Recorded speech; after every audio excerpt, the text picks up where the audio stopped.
kita bahas pengertian dulu yuk. Kalau misalkan perkata rijalun itu asal katanya adalah rojulun, yang artinya seorang laki-laki. Nah, karena rijal ini bentuknya jamak, jadi artinya laki-laki yang banyak. Sedangkan untuk hadis sendiri artinya segala sesuatu yang disandarkan kepada Nabi. Jadi dari perilaku, keseharian Nabi, tentunya yang baik-baik, karena Nabi pun salah satu umat terbaik kan. Jadi kalau rijalul hadis itu adalah ilmu yang nantinya akan mempelajari apakah laki-laki ini benar dalam menyandarkan hadis-hadis tersebut. Tapi sebelum itu kita harus ngecek juga hadisnya ini udah sahih atau belum, atau masih dhamir, atau hadisnya bisa dikatakan lemah. Maka dari itu kalau kita sudah mempelajari ilmu ini, kita akan tahu perawi ini salah satu perawi yang cirinya adalah sahih atau benar-benar menyandarkan segala sesuatu ke Rasulullah. Terus yang kedua, apa kita melihat perawi ini, perawi ini nggak terlalu merujuk kepada Rasulullah, ada pernyataannya sendiri ya. Kemungkinan seperti itu. Maka dari itu kita harus mempelajari ilmu ini supaya kita bisa melihat dan mempelajari dan mengenal si perawi ini.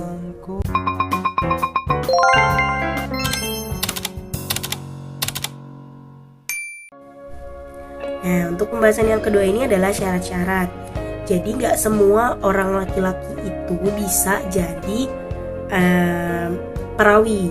Harus ada syarat-syarat yang dipenuhi oleh orang tersebut. Yang pertama tuh biasanya adil. Bukan biasanya, memang harus adil.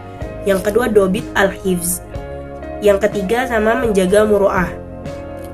Nah, kalau di adil ini syarat yang harus dipenuhi seperti biasa, muslim, baligh, berakal sehat, dan tidak fasik. Fasik itu keluar dari haluan atau jalan yang sudah ditentukan. Nah, seseorang bisa dikatakan tidak adil jika dia al-kidh dan al-mutahamu bi al-kidh. Jadi kalau misalkan dia bohong dan dianggap bohong, jadi orang-orang tuh memang udah nggak percaya walaupun dia ngomongnya bener nih, tapi orang-orang nganggapnya ini bohong, itu tetap nggak dikatakan adil. Terus al-fis itu berarti fasik, keluar dari jalur. Yang ketiga al-bid'ah, dan yang keempat al-jahalah atau bodoh. Takutnya kalau misalkan dia bodoh, dia tidak menafsirkan sesuai dengan pemahaman-pemahaman yang ada. Syarat yang kedua ini adalah dobit. Dobit ini dibagi menjadi dua. Ada dobit fil al-hifzi atau dobit al-kitabah. Jadi kalau dobit al-hifzi ini kuat hafalan tapi dalam bentuk ingatan. Jadi saat ditanya oleh orang lain mengenai suatu permasalahan, dia bisa langsung menyampaikan. Sedangkan yang kedua ini dobit al-kitabah, yaitu kuat hafalan tapi dalam bentuknya tulisan. Nah, kalau misalkan perawi bisa memenuhi syarat dengan kedua-duanya atau di salah satunya boleh. Nah, untuk syarat yang kedua ini, seorang perawi bisa dikatakan tidak memenuhi syarat jika dia fahsi al-ghalat atau kesalahannya fatal. Yang kedua, al-ghaflan, dia lupa atau pikun, sering lupa. Yang ketiga, mukhalafa as-thiqat, bertentangan dengan thiqat yang sudah ditentukan.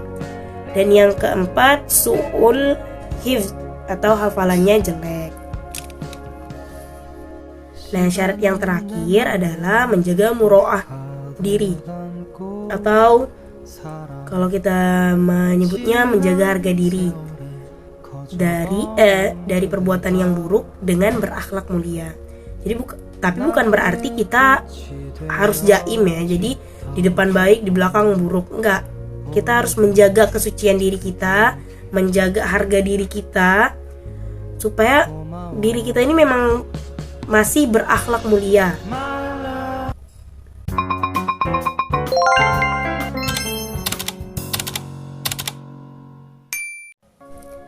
Pembahasan yang ketiga adalah tentang gelar-gelar. Kalau misalkan perawi ini sudah memenuhi syarat dan sudah valid, perawi-perawi ini bisa dikatakan dalam beberapa gelar. Yang pertama al-musnid, yang kedua talib al-hadis, yang ketiga al-hafiz, yang keempat al-muhaddits, yang kelima al-hujjah, yang keenam al-hakim, dan yang ketujuh amirul mu'minin fi al-hadis.